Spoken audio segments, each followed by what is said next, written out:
তো দেখলাম ভালোই সুষ্ঠু মতন হইলো আর কি।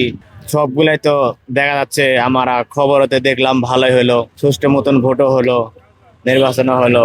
এখন সবাই তো কইতেছে ভালো হলো। এখন দেশের প্রধানমন্ত্রীর মনে করেন যে তারেক রহমান হলো, জয় করে হলো। তো এখন যদি ভালোভাবে সে চালা যদি পারে, বুদ্ধি করে, তাহলে ভালোই, জনগণের কাছে ভালো হবে।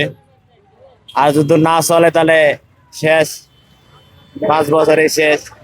তাহলে পাবলিক বুঝুক কি বলতেছে। এখন জামাতের দল এখন বলতেছে যে বিরুদ্ধ করে, জামাতের দল তারেক রহমান হয়েছে। এখন জামাতের দল এখন বলতেছে যে ওরা দুর্নীতি করে হল পারে, ভোট চুরি করে তারেক রহমানের ফাঁস করে দিতে, জয় করে দিতে। এরা তো জামাতের লোক চাইতেছে।